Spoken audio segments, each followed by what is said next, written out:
맏아들과 둘째 아들 장남과 차남에 대해서 저도 많은 이야기를 들었지만은 여러 가지 전해 들어오는 분석들이 있습니다. 장남은 아무래도 착하고 순종적이고 책임감이 강하면서 때로는 우유부단하다 이런 쪽으로 주로 이야기를 하고요. 차남은 독립적이고 자유분방하며 개성이 강하고 이기적이다 이런 쪽으로 이야기들을 주로 여러분 들어본 적이 있을 것입니다. 그런데 이런 우리 이제 예전부터 들어왔던 여러분이 말하고 장남이니까 이렇다, 차남이니까 이렇다라고 하는 그런 이야기가 전혀 근거가 없는 이야기가 아니라는 것을 몇몇 이 과학자들과 사회학자를 통해서 알려졌습니다. 우선 차남에 대한 내용을 분석한 그 연구 논문을 인용한 자료를 보면 영국의 유력한 일간지인 텔레그라프가 그 이제 분석에서 인용했던 건데요. 이렇게 말합니다. 차남들은 조금 좋아할 만한 내용인데 요즘 시대에 어울리는 것 같아요. 처음에는 별로 안 좋습니다. 차남은 반항심이 강하고 진취적이며 그리고 모험심이 강하다라고 했고, 근데 반면에 또 이렇게 또 밑에다 설명을 합니다. 장남은 순응적인 데 반해서 차남은 독립적인 성격이 강하다. 그러면서 그 이제 텔레그라프 일간지가 내린 그 기사의 결론이 뭔가 하면 오랜 세월에 걸친 부모들의 차남에 대한 판단이 옳았다라고 하는 것으로 그 기사가 마무리가 되는 겁니다. 또 다른 이제 기사 내용, 잡지의 내용을 보니까 장남의 5가지 특징이 좀 긍정적으로 묘사가 되어 있습니다. 첫째, 장남과 장녀는 그 가정에서 가장 머리가 좋을 확률이 높다. 우리 집안을 보면 저는 둘째인데요, 이 말이 맞는 것 같습니다. 두 번째, 장남 장녀는 책임감이 강하다. 세 번째, 더 성공할 가능성이 높다. 네 번째, 장남 장녀들은 규칙을 잘 따른다. 다섯 번째, 장남 장녀들은 다 더 성실하다. 이렇게 그 연구를 보편적인 자료들을 모아서 발표를 했습니다. 그런데 이런 내용들을 제가 처음부터 본 게 아니라 이 장남과 차남에 대한 설교를 준비하면서 이전에 들었던 내용들과 함께 한번 교차적으로 비교해 보면서 그런 내용이 있길래 흥미롭게 여러분에게 전달을 해드리는데, 제가 말씀드렸던 이 장남과 차남에 대한 이 분류가 이 본문에 나타난 두 아들, 아버지의 맏아들과 둘째 아들과 비교적 비슷하게 닮아 있다는 것을 우리가 보면서 오늘은 이 광대한 비유의 내용 전체를 다루기는 그렇고, 지난주에 우리가 아버지의 마음을 다루었다면 오늘은 맏아들의 심리와 맏아들의 위험성과 맏아들의 한계에 대해서 맏아들의 그 마음들을 살펴보면서 오늘 제목에도 말씀드렸던 것처럼 우리는 혹시 맏아들같이 신앙생활을 하고 있는 것은 아닌지 돌아보고 주님 앞에 결단하는 그런 은혜가 있으면 좋겠습니다. 오늘 누가복음의 이 15장의 비유는 24절까지만 하고 끝났으면은 그 문제가 없습니다. 그리고 갈등도 없고요, 또 복잡하지도 않습니다.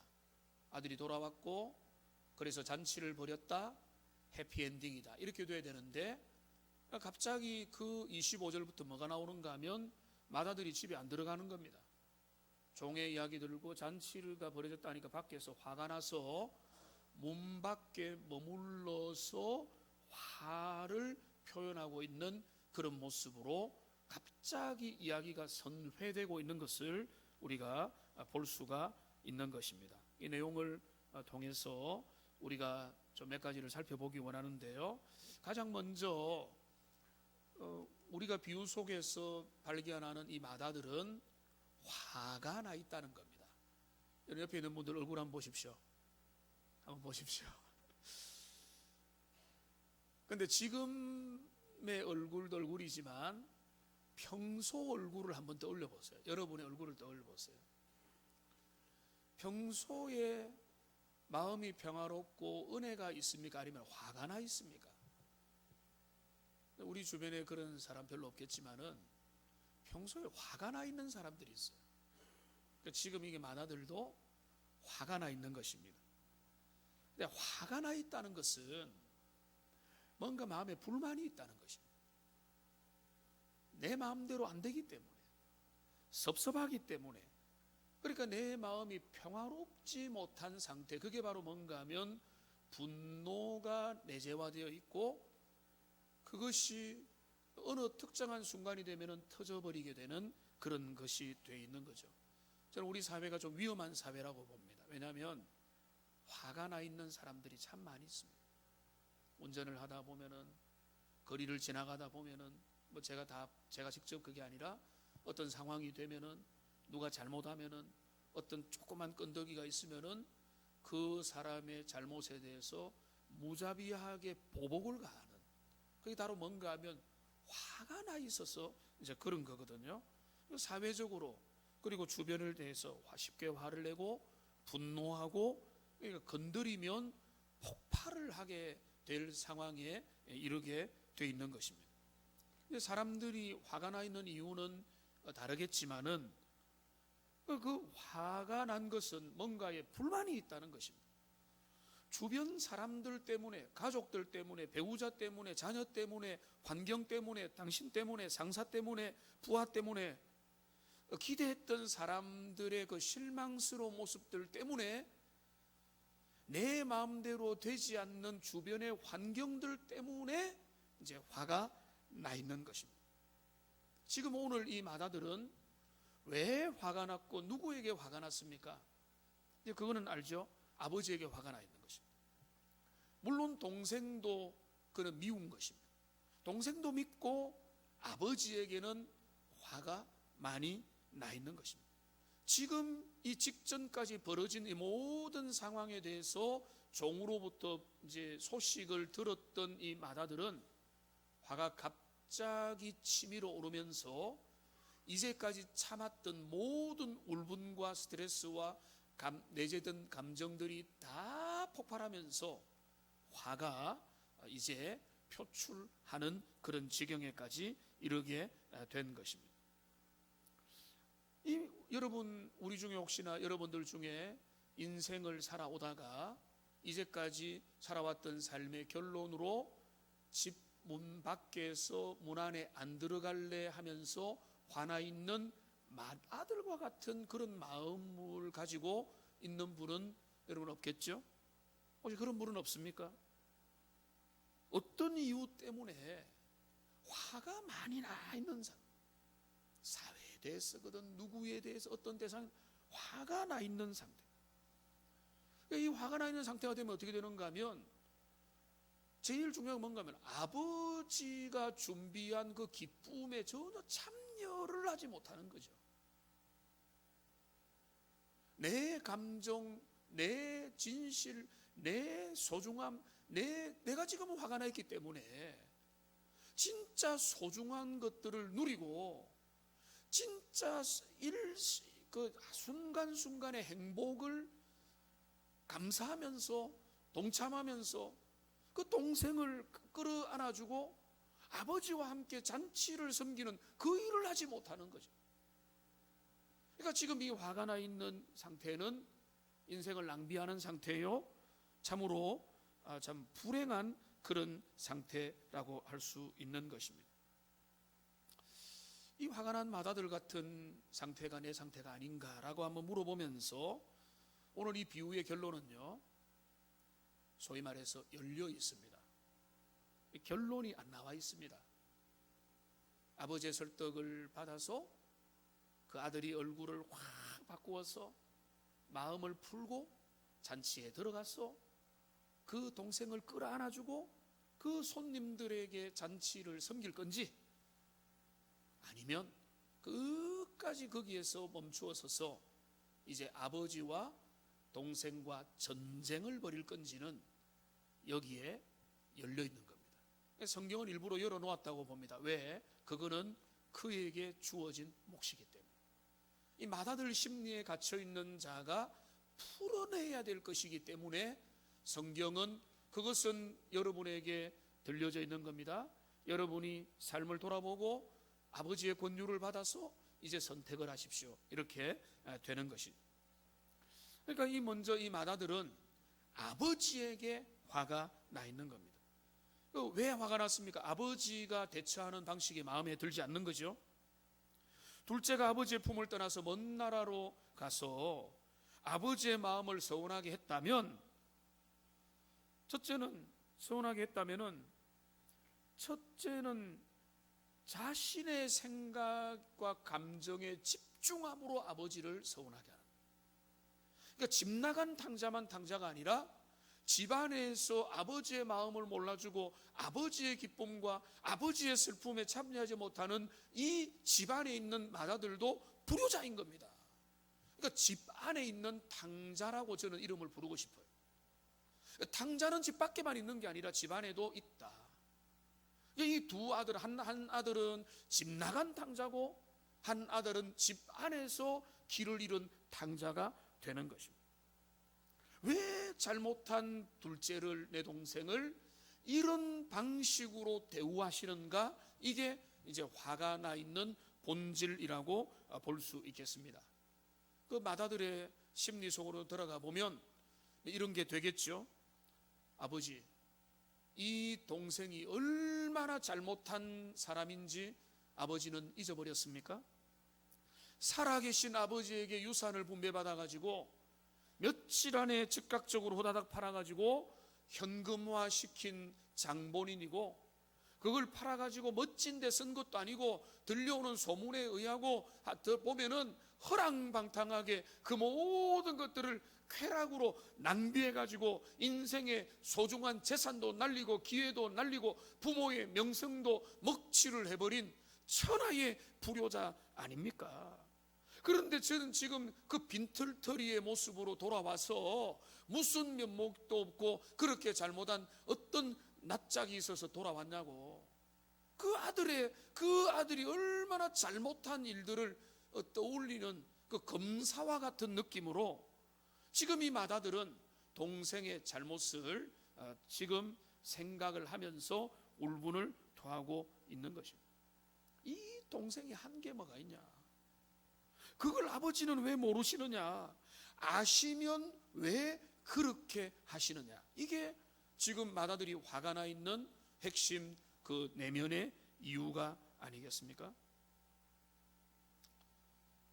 어쩌면 이 맏아들은 집 나간 동생이 집을 나가고 나서부터 아버지가 밥도 잘 안 드시고, 아버지가 동구 밖을 자주 쳐다보시고, 아버지가 마음의 근심이 깊어지는 그 모습을 보면서 맏아들은 그것도 마음에 안 들었던 것.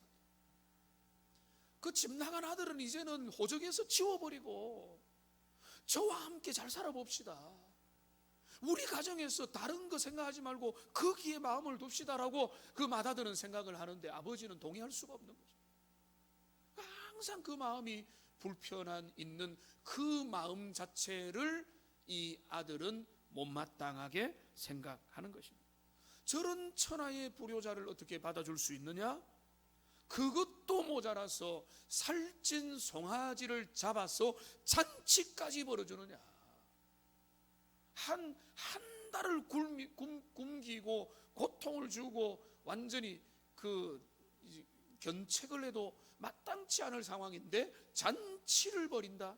이게 화가 나 있는 것입니다. 여러분, 이 맏아들의 심리가, 여러분, 이 맏아들이 누굴까요? 이 맏아들이 누구냐에 대해서는 우리가 성경의 안전한 안내를 잘 받아야 됩니다. 분명하게 나와 있습니다. 여러분 1, 2절을 보십시오. 15장 1, 2절을 보시면 모든 세리와 죄인들이 말씀을 들으러 가까이 나오니, 자 2절 같이 읽겠습니다. 바리새인과 서기관들이 수군거려 이르되 이 사람이 죄인을 영접하고 음식을 같이 먹는다 하더라. 비유는 이런 상황에서 진행이 되는 것입니다. 마다들의 분노는요, 죄인을 거두어 주시는 하나님에 대한 실망을 기초로 하고 있습니다. 죄인을 받아주시고 그들과 어울리고 그들을 품어주시는 우리 주님의 그 모습이 마음에 안 드는 거예요. 그들이 웅성거리면서 저들은 세리인데, 저들은 죄인인데, 저들은 잘한 거 없는데, 저들은 거룩하지 않은데.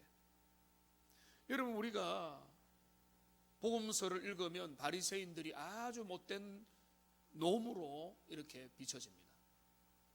근데 여러분 잘 아시겠지만 바리새인들은 그런 사람이 아닙니다. 못된 놈이 아니라 밥맛이 없는 그런 사람 쪽에 속합니다. 그 당시에 철저하게 율법을 따르고 철저하게 그 기성 종교적인 가치를 순응하며 순종적이고 규율을 지키고 그 제사제도와 율법의 제도들을 잘 지키는 것으로 빛나는 사람이에요. 그렇기 때문에 사람들이 그들을 우리들의 지도자로 인정을 해줄 만한 타의 모범이 되는 사람들입니다. 존경받는 사람입니다. 사내들인의 중요한 공의회의 그 회원들의 많은 부분이 이 바리새파 출신들입니다. 그러니까 그들은 엄격하며 그들은 아주 자기 절제도 하고 율법을 지키고 말씀을 지키고 규례를 지키며 그러면서 하나님이 원하는 것들을 잘 지켜나가는, 그래서 백성들의 존경을 받는 사람들이었습니다. 높은 자리까지, 중요한 자리까지 올라갈 수가 있었다는 것입니다. 그런데요, 우리 예수님은 그들의 아주 중요한 그 무너진 빈틈을 지금 드러내고 있는 것입니다. 그들이 뭔가 하면 바로 마다들과 같았다는 거예요. 그들이 안정적으로 구축했던 그 세계 속에서 하나님의 마음을 놓쳐버린 것입니다. 그러니까 이 바리새인과 같은 마다들의 눈으로 볼 때는 그 동생이 마음에 안 드는 거예요. 제멋대로 살고 낭비하고 허랑방탕하게 살고 인생을 자유분방하게 살고 아버지의 재산을 축내버리고 잘한 거 하나도 없는 사람을 왜 아버지가 받아주냐고 따지고 항의하고 불만을 드러내고 있는 것입니다. 그런데 여러분, 이것은요 동전의 양면입니다. 누군가를 강하게 비판하고 지금 그것을, 그 죄인을 용납하는 그것을 받아주지 못하는 그 마다들의 심리에는 깊은 자기의가 자리하고 있는 겁니다. 여러분, 이걸 잘 봐야 돼요. 우리가 누군가를 분노하고 하나님의 마음에 대해서 제대로 알지 못하는 그 배후 속에는 뭐가 있는가 하면 자기의, 나는 잘 살았다, 나는 괜찮다, 나는 이렇다, 나는 건강하다라고 하는 이 자기의가 우상처럼 그 속에 깊이 도사리고 있는 것입니다. 여러분, 둘째는요, 그런 게 있을 자리가 없어요. 당자가 주님 앞에 돌아왔는데 자기의가 어디 있습니까? 잘못한 거 투성인데, 잘한 거 하나도 없는데, 용서받은 은혜와 감격과 주님의 사랑만 있을 뿐인데, 아버지 집안에 있는 그 마다들에게는 교묘하게 생겨난 뭐가 있는가 하면 자기의가 그 속에 도사리고 있는 겁니다. 여러분, 29절을 보십시오. 여기 이 마다들이 가지고 있는 자기의가 있습니다. 여러분, 29절 같이 한번 읽어보겠습니다. 아버지께 대답하여 이르되 내가 여러 해 아버지를 섬겨 명을 어김이 없거늘 내게는 염소 새끼라도 주어 나와 내 벗으로 즐기게 하시니리 없더니. 아버지의 살림을 장녀들과 함께 삼켜버린 이 아들이 돌아오매 이를 위하여 살찐 송아지를 잡으셨나이다. 여러분, 말에 뼈가 있다고 하죠. 뭐 말이 그냥 내가 말뿐이지 말이 그렇지 뜻이 그렇느냐라고 말을 하죠. 절대 안 그렇습니다. 말 속에 뼈가 있고 뜻이 다 들어있습니다.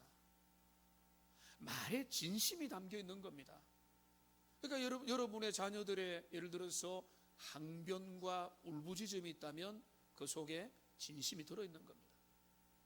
그 말이 잘하고 나빠 안 하고의 문제가 아니라 그 말 속에는 뼈가 들어있는 것입니다. 그러니까 이 맏아들의 이 항변 속에는 깊은 자기에 대한 잘못된 생각과 그로 인해서 파생된 아버지에 대한 곡해와 동생에 대해서 허용하지 못하는 모든 마음의 자기의의 뿌리가 그 속에 깊이 도사리고 있는 것입니다. 그러니까 그의 내면 세계가 말을 통해 드러나는 거예요. 그러니까 말을 조심하라라고 하는 그 말에 뭔가 하면 내면, 그 말의 조심의 핵심 뭔가 하면 내면을 다스리는 거라. 입을 닫아버리고 말을 조심하면 실수는 줄일 수 있지만은 내면이 정리가 안 되는데 그 입을 열면은 뭐가 나오겠습니까? 부정이 나오고 불법이 나오고 세상적인 게 나오고 은혜 없는 게 나올 수밖에 없는 것이죠. 그러니까 지금 여기 보면 이 아들의 말을, 맏아들의 말을 분석해 보면 먼저 그는 뭐라고 하는가 하면은 나는 최선을 다해 아버지를 섬겨왔다 이렇게 말하고 있습니다. 내가 여러 해 아버지를 섬겨 명을 어김이 없거늘. 이 말이 맞을까요? 이 말은 맞습니다. 아버지 집을 떠나지 않았고 지금도 어디에서 돌아옵니까? 밭에서 돌아옵니다. 열심히 일을 했습니다. 아버지의 기업을 섬겼습니다. 이 말이 맞는데 심각한 문제가 있습니다. 아버지와 아들의 핵심 관계는 주종 관계가 아닙니다. 아버지와 아들이 맺어야 될 그 관계 기초는 일이 아닙니다. 지금 이 말이 뭔지 내가 아버지 밑에 얼마나 열심히 일했는 줄 아세요? 이거예요. 아버지와의 관계는 사랑과 신뢰와 존경의 관계, 거기에서부터 나와야 됩니다. 이 아들에게는 아버지가 그런 존재로 지금 없는 거예요. 내가 아버지 밑에서 얼마나 열심히 일했는데요. 그러니까 지금 자녀와 부모가 맺어야 될 가장 중요한 신뢰 관계는 여기에서 감추고 그에게 드러난 그 아들로서 자기의 위치 매김이 뭔가 하면 일입니다. 일. 제가 우리 교회에서 계속 강조하는 게 있죠. 일로서 자기를 증명하려고 하지 마라. 여러분 열심히 수고하는 분들을 제가 나무라는 거 아닙니다.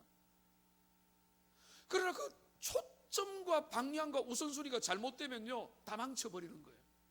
자기 지옥을 만드는 겁니다. 내가 불행해지는 겁니다. 주님은 그거를 누차 경고하고 있어요. 그게 뭔가 하면 이 맏아들이 뭔가 하면 내가 아버지 앞에서 얼마나 열심히 일했는데 아버지 그거 몰라주고 그러니까 이거는 바로 뭔가 하면 아들의 자의식이 아니라 종의 자의식인 거예요. 집에서 자녀들이 내가 부모님 얼마나 많이 일했습니까? 나를 기뻐해 주세요. 내가 자녀답지요. 이렇게 관계가 되지 않는 거 아닙니까? 그거는 그 다음의 일인 거죠. 근데 지금 이 맏아들은 그 심리 속에는 여기 드러난 것으로만 보자면 아버지에게 깊이 화가 나 있는 것은 내가 이렇게 열심히 일했는데 아버지는 몰라주고, 그러니까 지금 그 맏아들은 아버지와의 그 사랑의 관계, 아버지의 마음을 알고 아버지의 풍성함을 알고 아버지의 그 삼위일체 하나님의 거룩하심을 알아가는 이 일은 뒷전이고 아버지 집에 있는 그 논밭을 하고 기업을 가꾸고 하는 그런 데만 열심히 하다 보니까 중요한 더 우선순위가 되어야 될 부분을 놓쳐버렸다는 것입니다. 이게 맏아들의 문제의 핵심인 겁니다. 참으로 불쌍하죠. 왜? 그는 열심히 일하기 때문에. 이게 맏아들의 첫 번째 문제점이고요. 그 다음에 그는 또 뭐라고 하는가 하면 29절에 보면은 내게는 염소 새끼라도 주어서 나와 내 벗으로 즐기게 하시니리 없더니. 여러분 여기 염소 새끼라는 단어가 나오고 둘째 아들을 위해서는 살찐 송아지를 잡았습니다. 여러분 이거 차이가 많이 나겠죠. 살찐 송아지 한 마리와 염소 새끼는 제가 비유해 보건대 횡성 한우 A2 플러스와 수입산 돼지고기를 비교하는 것 비슷할 정도로 이렇게 큰 차이가 나는 겁니다. 아버지, 내한테 살찐 송아지 잡아주신 적 있습니까? 이 말이거든요. 근데 여러분, 이것도 비교가 잘못된 겁니다. 죽은 줄 알았다가 돌아온 자를 위해서 거룩한 낭비를 하는 잔치를 벌이는 일과, 지금 이게 뭡니까? 내 친구들과 내 벗으로 즐기게 하신 일, 이거는 쾌락과 그저 한 끼의 만찬을 위해서 낭비하는 일과 이 가치가 같습니까? 여러분, 이 두 지금 잔치는 급이 다른 겁니다. 내용이 다른 겁니다. 주제가 다른 겁니다. 교회가 한 영혼을 위해서 물질을 쓰는 거, 지금까지 우리가 그거 아까워하지 않았죠. 그게 맞는 겁니다. 근데 그게 아니라 교회가 그냥 우리끼리 잘 먹고 잘 살기 위해서 항상 주일마다 뭐 뷔페 차린다. 하나님이 우리를 부패했다고 나무랄 겁니다. 내용이 다른 거죠. 잃어버린 영혼을 위해서, 그가 돌아온 그 기쁨을 위해서 교회가 전도하고, 교회가 복음을 전하고, 교회가 하나님이 원하는 일들을 위해서 사역을 하는 것, 아버지의 마음에 다 있는 일이고 너무나 존귀한 일이지만은, 지금 그거를 못 보고, 지금 그게 뭐 중요합니까? 이 말은 뭔가 하면 가룟 유다의 심보예요. 가룟 유다가 뭐라고 합니까? 거룩한 향유 옥합을 주님의 발 앞에 깨뜨렸을 때 유다는 뭡니까? 즉각 나오는 거죠. 저거 낭비다, 이렇게 되는 거예요. 저거를 팔아가지고 가난한 사람들한테 주면 얼마나 더 훌륭한 일을 할 수 있겠느냐. 그러니까 주님에 대해서 모르고 아버지의 마음을 모르는 사람은 항상 이런 식으로 세상적인 가치관을 가지고 주판을 튕기게 되어 있는 것입니다. 왜 예수님은 세리와 지금 죄인들에게 밥을 같이 먹습니까? 왜 그 일을 합니까? 라고 지금 묻고 있는 것과 같은 것입니다. 여러분, 먹는 일이 낭비지만은 돌아온 아들을 위해서 잔치를 벌이는 것은 거룩한 낭비요, 아름다운 것이고, 그것은 아버지의 마음이 다 있는 것입니다.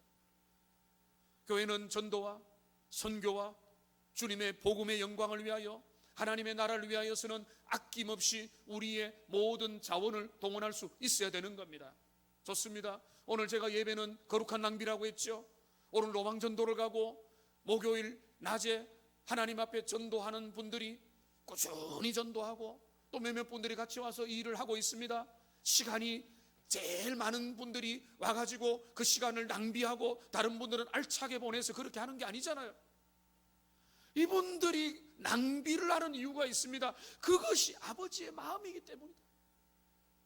그러니까 우리가 지금 교회가 주님 앞에서 하는 뭐 선교도 낭비고, 전도도 낭비고, 구제도 낭비고, 뭐 전도지 영지를 찍는 게 낭비라면, 저는 그런 말을 우리 교회에서 들어본 적이 없어요. 그런 관점은 아버지의 마음이 아니라는 거예요. 그러니까 지금 아다들은 그 자기의와 자기 중심의 마음을 가지고 있으니까 그걸 가지고 모든 것들에 대해서 생각하면서 우선은 아버지와의 바른 관계, 사랑과 존경의 관계는 그는 놓쳐버리고, 그러니까 아버지가 하는 모든 일들에 대해서 잘못 생각하면서 내게는 염소 새끼 한 마리라도 주신 일이 있습니까? 라고 지금 이야기하는 겁니다. 그러니까 지금 이 아들은 아버지를 깊이 오해하였고, 그것이 그의 인생을 불평과 원망으로 이끌어가고 있는 것입니다. 내 마음에 안 드는 아버지, 정의롭지 못한 아버지, 삶의 문제를 제대로 다루지 못하시는 아버지로 생각하는 겁니다. 그러니까 하나님 아버지에 대한 인식이 잘못되면요, 그거는 문제가 복잡해집니다. 왜냐하면 내 마음이 왜곡되기 시작하고, 다른 사람을 보는 눈도 왜곡되기 시작하고, 삶의 모든 것들이 왜곡이 되어버리기 때문에 그렇습니다. 여러분, 최근에 무기수로 복역 중이던 그 감옥에 있는 화성 연쇄 살인범이 밝혀졌다는 이야기를 우리가 다 들었습니다. 제가 어떤 보도를 보다가 깜짝 놀랐습니다. 제가 그를 변호하는 게 아니라 어떤 기사가 있었는가 하면, 그가 어렸을 때 동네의 누나로부터 성폭행을 당했대. 그때로부터 그의 삶은 왜곡되기 시작한 것이, 불행해지기 시작한 것이, 여성을 바라보는 관점이 잘못되게 된 것이죠. 그러니까 우리가 그의 내면 속을 이해해 보려고 하면은 우리의 삶에는 왜곡된 자라는 게 뿌리 깊게 도사리고 있다는 거죠. 우리는 잘 알 수가 없죠. 그래서 저 기사를 보면서 이 사람 이게 이해가 된다, 이게 아니라 정말로 천인공노할 범죄자지만은 그런 범죄의 세계로 나갈 만한 어릴 때의 트라우마와 상처들이 그 속에 뿌리 깊게 자리하고 있더라는 것입니다. 이 만화들의 심리가 바로 그런 것이었죠. 특별히 하나님에 대한 오해는요, 우리의 삶을 뒤엉클어 버리고 마는 것입니다. 제가 몇 번 말씀드렸지만은 5달란트, 2달란트, 1달란트 받았던 종들 중에서 1달란트 받았던 종이 그 달란트를 땅에 묻어버렸던 것은 그 주인에 대한 깊은 오해 때문에 그렇습니다. 마태복음 25장 24절 말씀을 보시면은 여기 말합니다. 1달란트 받았던 자는 와서 이르되 주인이여 당신은 굳은 사람이라. 주인이 그렇지 않은데 그렇게 생각을 해보니까 인생이 그렇게 풀려버립니다. 하나님을 모르고 아버지를 모르고 아버지 하나님의 진심을 모르고 주님의 마음을 모르고 그저 내가 생각할 때 하나님 이런 분이야 라고 잘못된 생각으로 규정을 내버리면 인생의 삶도 그렇게 되고 다른 사람을 대하는 것도 그렇게 되고 우리의 삶이 불행해지는 마다들처럼 돼버린다라고 볼 수가 있는 것입니다. 선지자 요나가 그런 사람이 아닙니까? 그는 니느웨 사람들은 멸망받아 마땅하다고 생각했는데 하나님이 그를 가라고 합니다. 그는 싫다고 했지만 하나님이 그를 잡아서 갑니다. 아니나 다를까 그는 원하지 않았지만은 니느웨에 40일이 지나면 이 성이 멸망을 당하리라고 하는 그 5마디 말로 복음을 전했습니다. 어떤 일이 났습니까? 니느웨 사람들이 회개했습니다. 주님의 마음을 제대로 아는 선지자였다면 하나님 이 복음을 통해서 그들이 돌아온 거 너무 감사합니다. 주께 영광 돌립니다. 내가 쓰임 받은 거 감사합니다 해야 되지 않습니까? 요나서의 결론이 뭐죠? 니느웨가 회개하고 하나님이 그 징계를 처리한 것 때문에 이 선지자는 삐져 있어요. 그래서 요나서도 열려 있습니다. 하나님이 또 설득하세요. 요나가 삐진 마음을 돌이키고 아버지의 마음으로 다시 돌아올 것인지 않을 것인지 미지수로 돼요. 그래서 어떤 신학자는 요나서의 요나 선지자는 이스라엘을 대표하는 사람이다 이렇게 보기도 하는 것입니다. 마대영은 착하다고 했죠. 첫째는 책임감도 있습니다. 의무감이 있습니다. 순종적입니다. 별로 어디 뛰쳐나가지도 않습니다. 그리고 그의 논리가 틀렸다고 보기도 어렵습니다.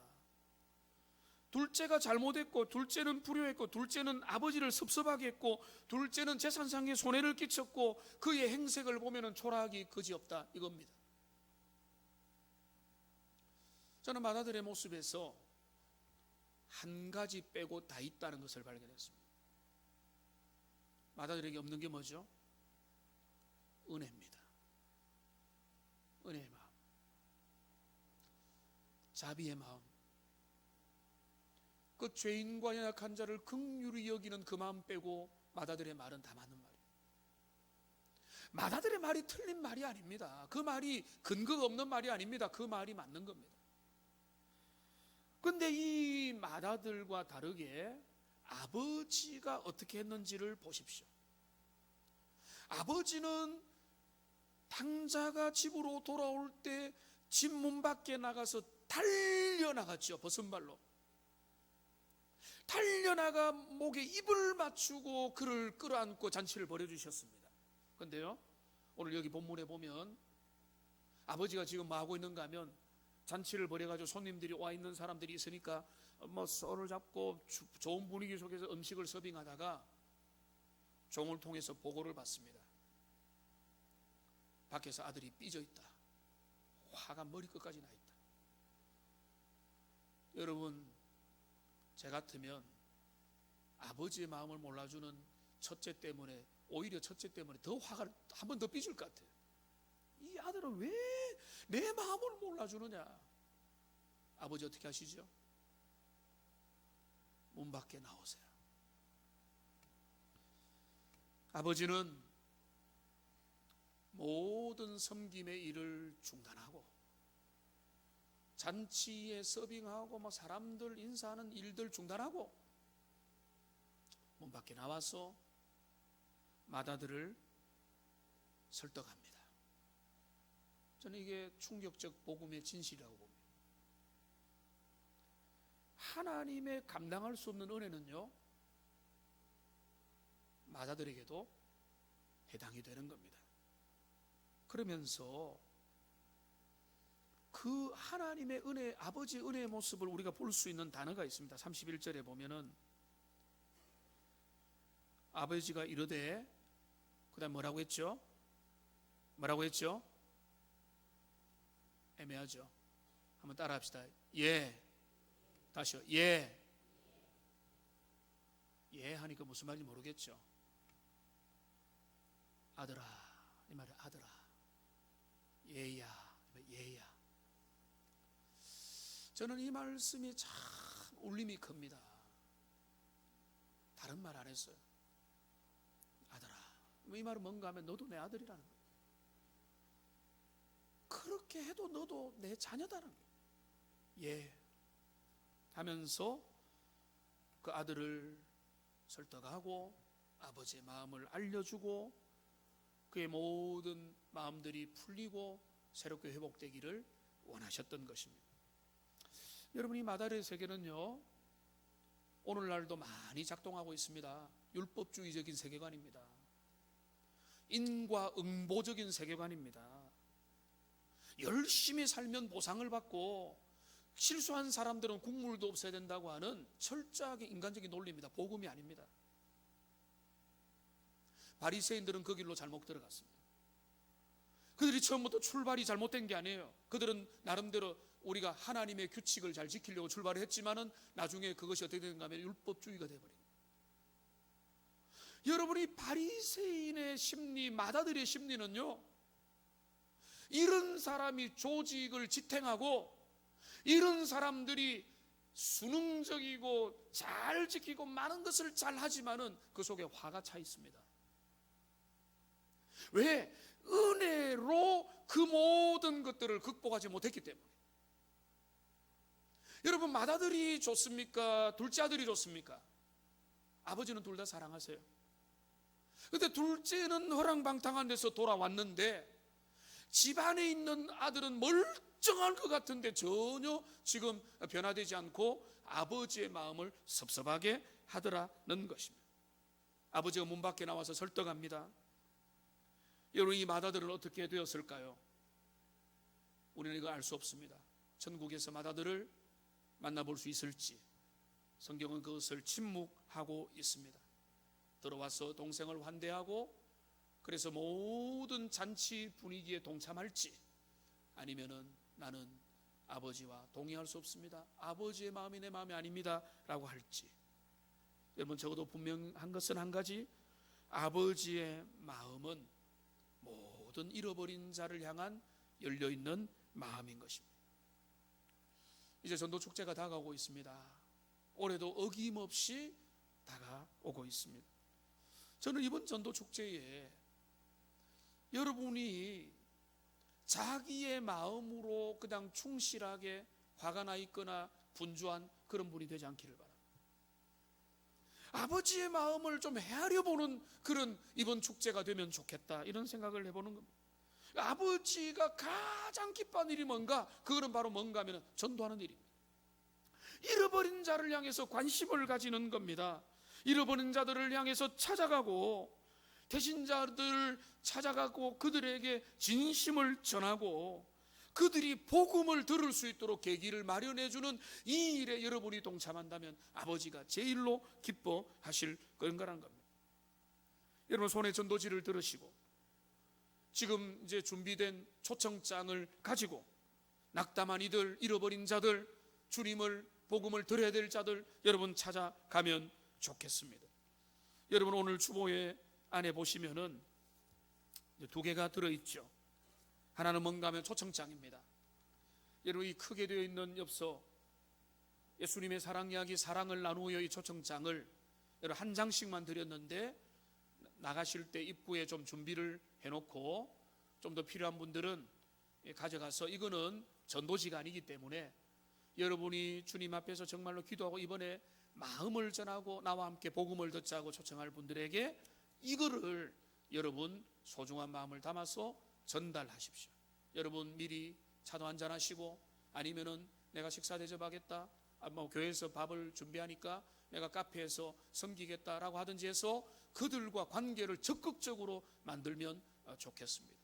지금 이 시간에는 여러분 또 보면은 태신자 작정서가 있습니다. 이걸 한번 꺼내 보십시오. 태신자 작정서를 여러분 꺼내시고, 지금 하나님이 여러분들에게 정말로 돌아오기를 원하는, 하나님 앞에 나와서 신앙생활하기 원하는 내 가족부터 내 친구들, 그리고 지금 생각나는 분들, 친척이든 동료든 동네 이웃이든 단골이든 누구든 상관이 없습니다. 여러분 제출용이 있고 보관용이 있는데, 여러분 지금 헌금할 때 이 제출용을 다 내주시는데요, 여러분 정말로 이번에 도전하고 전도하기 원하는 분을 다 이름을 다 적었어요. 그리고 여러분 기도하면서, 새벽 기도하면서 올려드립시다. 그래서 이들이 정말로 주님 앞에 나와서 함께 그 기쁨의 잔치에 동참할 수 있도록 교회적으로 뭐 잔치도 잘 준비하도록 하겠습니다. 말씀도 기도하면서 잘 준비하도록 하겠습니다. 그래서 그들의 삶이 새로운 전기를 마련할 수 있도록 여러분 동참하면 좋겠습니다. 여러분 필요한 그 이제 볼펜이나 이런 게 있으면은 지금 제가 한 30초 정도 시간을 드릴 테니까 지금 좀 적으시면 되겠습니다. 우리 볼펜은 앞에서부터